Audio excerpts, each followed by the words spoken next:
la Première Dame, bonsoir.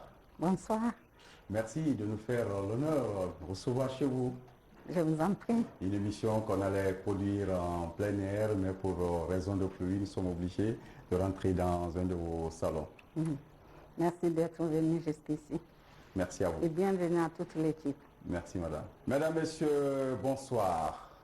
Plus qu'une personnalité, nous recevons un personnage qui incarne toute la philosophie de Confucius, faite de modestie et de prévenance. Par sa fondation, elle témoigne au quotidien de l'attention portée aux femmes et aux enfants en situation difficile. Et en temps de colère, elle apaise les esprits pour que la paix et la cohésion sociale soient maintenues dans notre pays. Au juste, aujourd'hui, une question: qu'est-ce qui préoccupe, qu'est-ce qui hante Madame la Première Dame de la République? Réponse dans ce numéro exclusif de l'entretien de Coloma. Merci de nous accepter chez vous ce soir. Nous avons pour invité Madame la Première Dame de la République. Une fois encore, Madame, merci de nous accepter ici. Je vous en prie. Madame, Merci de vous intéresser à moi et à ce que je fais. Merci, Madame. Madame, les Guinéens ne vous connaissent pas trop, pourtant vous êtes formée ici en Guinée, puis produit de l'université guinéenne. Vous avez exercé vos talents et vos compétences de spécialiste en communication au niveau de l'Hexagone pendant plus de 2 décennies. Revenue au pays, Madame, depuis 2010, vous êtes première dame de la République. En ce moment même, vous êtes en tournée dans le Grand Conakry. Madame la Première Dame, est-ce que vous êtes déjà en pré-campagne? Je ne suis pas en pré-campagne, ni en campagne. C'est un moment privilégié pour moi pour sensibiliser la population guinéenne et surtout la population du Grand Conakry. Sensibiliser sur la paix, c'est comme une causerie entre dames. Je rencontre les femmes de différentes corporations, des marieuses, les femmes de marché, des bureaux, afin que nous parlions de notre pays, la Guinée, de comment est-ce que l'échéance à venir, nous allons traverser. Électorale. Voilà, l'échéance électorale. C'est pour ça que je parle de sensibilisation. Qu'est-ce qui est important pour nous aujourd'hui en Guinée? La paix, évidemment. Madame, pourquoi la question de paix vous préoccupe tant? C'est pas la première fois. Non.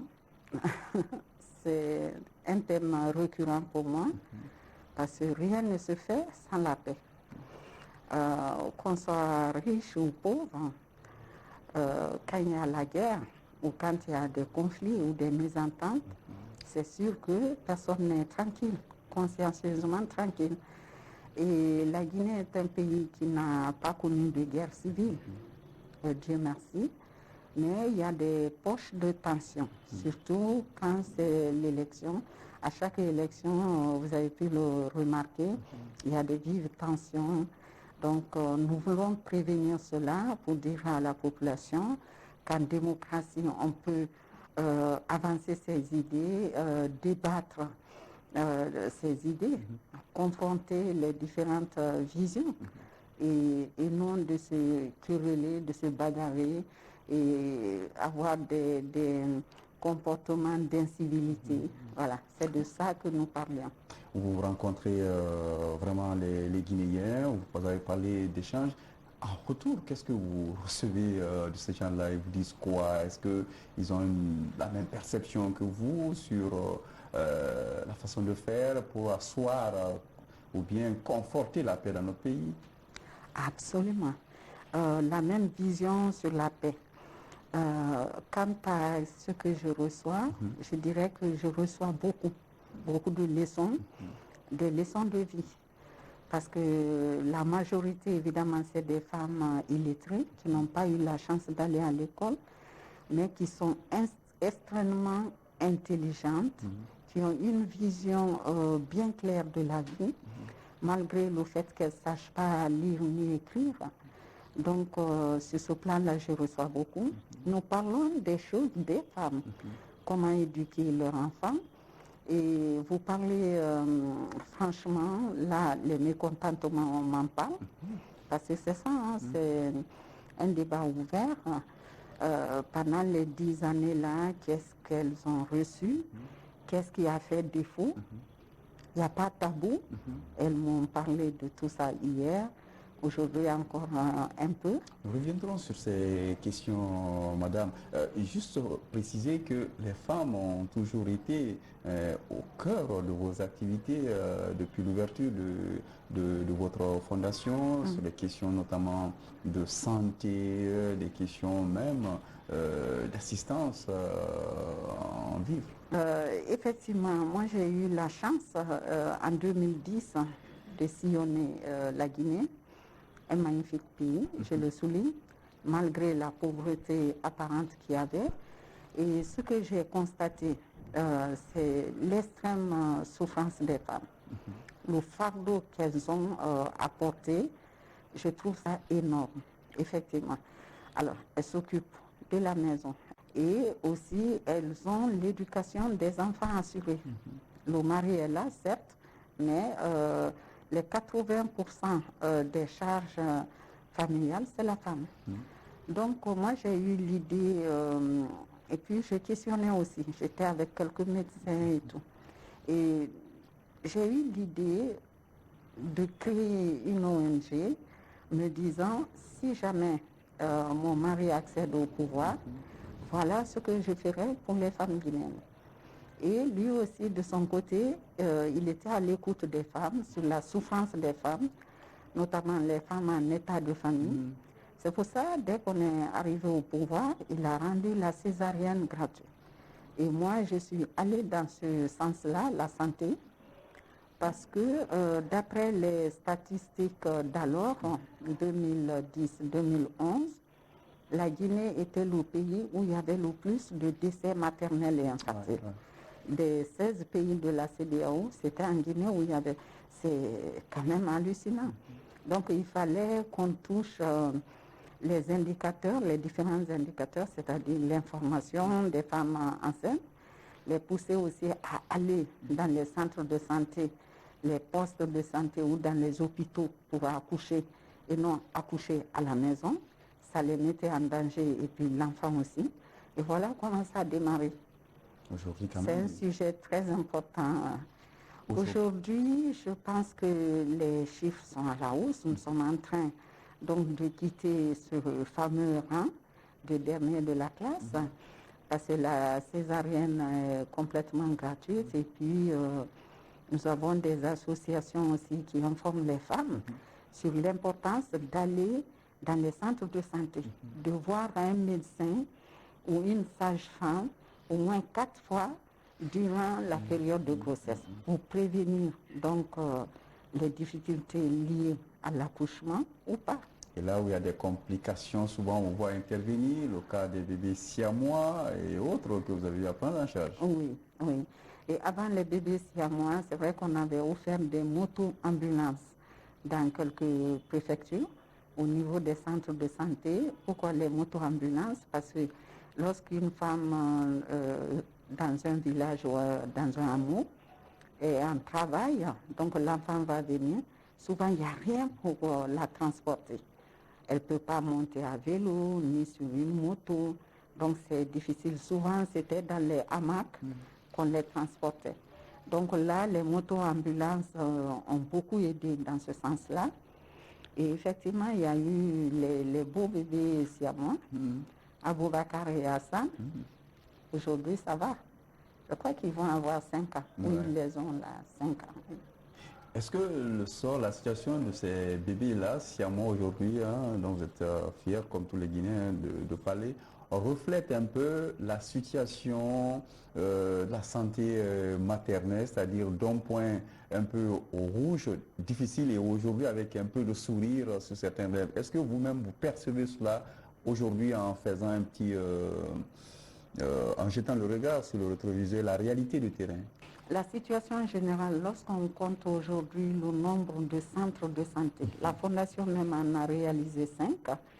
Et ce que l'État a réalisé, c'est dans les 300.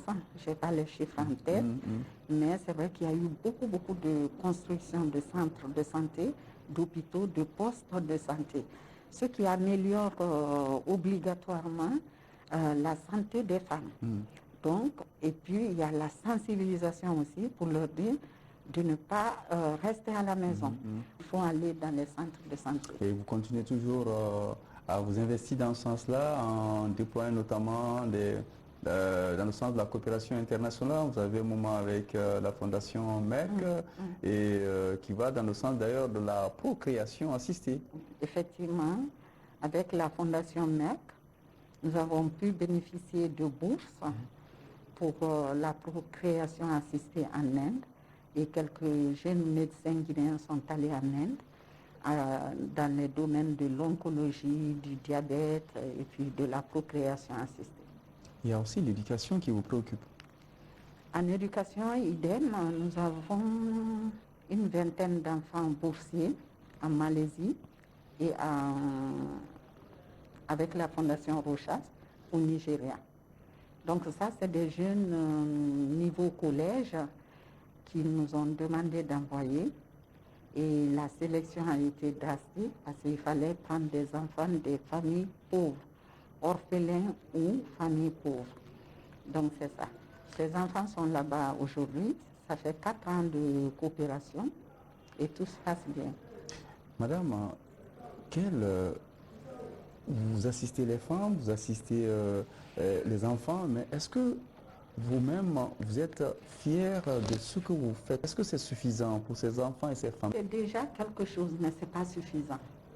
C'est loin d'être suffisant parce que malheureusement, le nombre d'enfants pauvres, de familles pauvres ou le nombre d'orphelins est immense. Quand on ne prend qu'une vingtaine d'enfants, évidemment, ce n'est pas assez. Mais c'est déjà ça. C'est ça que je me dis. Même si on arrive à sauver qu'un seul enfant, c'est déjà ça. Parce qu'on ne sait pas ce que cet enfant deviendra demain. C'est un Guinéen, donc il faut l'aider. Il faut l'aider. Ces enfants, une fois formés, ceux qui sont envoyés en Malaisie, ils reviendront avec 3 langues. Vous voyez, c'est pas rien. Ils vont parler arabe, anglais et français. Donc c'est bon. Ils vont fonder des familles. Ils vont fonder des familles. Ils vont être des hauts cadres en Guinée. Et ceux qui sont au Nigeria sont bilingues, anglais-français. Voilà. Donc, je suis vraiment contente pour ces enfants-là. Et quand j'aurai l'opportunité, évidemment, je vais continuer. Madame, si vous avez cette force de pouvoir faire changer des choses dans ce pays, qu'est-ce que vous aurez fait réellement? Quelles seront vos priorités? C'est évident, c'est la femme. Comme je l'ai dit, quand on aide une femme, on a aidé 15, 20 personnes. Parce que la femme étant la génératrice, celle qui éduque, si elle est éduquée, elle peut prendre soin de son enfant et l'éduquer convenablement. C'est cette philosophie-là qui vous conduit, même en termes de sensibilisation pour la paix, de vous adresser d'abord aux femmes? Je m'adresse d'abord aux femmes parce que elles sont au centre. Je reviens là-dessus. La femme, elle peut parler à son enfant, elle peut parler à son mari, elle peut parler à son frère. Donc sur la violence notamment, c'est ça. Madame, on sent, peut-être qu'on l'a toujours dit, vous êtes d'une sensibilité extraordinaire. Quand vous parlez de femmes, on sent qu'il y a l'émotion. En Haute-Guinée, on m'a fait cadeau de parcelles, 1 hectare, et je suis en train de construire un centre d'activité pour les femmes. Donc, un centre d'alphabétisation, de teinture, saponification, toutes les activités des femmes. Mais ce qui est innovant, c'est qu'on va les éduquer, les apprendre à lire et à écrire. Et pour vous, c'est ça la clé vraiment du développement? D'ailleurs, on comprend pourquoi. Ça va être l'une des clés. Ce n'est pas la clé, ça va être l'une des clés pour que le pays évolue à travers l'éducation, la santé. C'est les 2 choses d'abord. la position que vous défendez là, il vous arrive souvent d'attirer, d'insister auprès du chef de l'État sur cela. Il est déjà sensible à ça. Il est profondément sensible à ça. Vous avez pu constater qu'il a fait venir les MUFA en Guinée et les MC2. Ça, c'est pour aider les femmes à sortir de la pauvreté. Je dirais même qu'il est plus sensible avec les moyens aussi que moi. Madame la Première Dame, merci pour cette émission consacrée aux questions de paix, mais aussi à vos activités au niveau de la Fondation. Ce qu'on a peut-être oublié de dire, c'est que vous investissez aussi, et là vous l'avez démontré, dans la lutte contre le coronavirus en portant ce masque. Effectivement, l'histoire des femmes, pour d'abord les femmes et les hommes, je dis, nous sommes des partenaires, nous ne sommes pas des adversaires.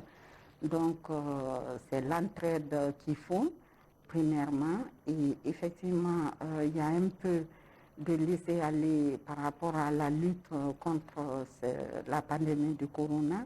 C'est une réalité. Nous l'observons en Europe, ils sont en train de refermer des espaces. Donc nous, en Guinée, on peut féliciter donc le ministère de la Santé, le gouvernement, ça a été bien géré. Et nous avons l'habitude, avec l'autre pandémie que nous avons eue, le virus Ebola, donc le lavage des mains et tout ça, nous sommes habitués. Mais c'est vrai que le port des masques, ça c'est une autre histoire. Et ça protège, c'est ce qu'il faut qu'on apprenne en attendant que la pandémie aille ailleurs. Madame, peut-être que vous tolérez quand même le fait que je n'ai pas eu à porter le masque parce que j'ai gardé les 1,50 m de distance. Oh, il y a la distance. C'était pour mieux vous exprimer et moi, effectivement, avec ça, c'est pas facile. Merci, voilà. Madame la Première Dame. Je vous en prie. Merci à tous ceux qui ont suivi ce numéro spécial avec la Première Dame de la République. L'entretien de Coloma revient avec un nouvel invité la semaine prochaine. Merci.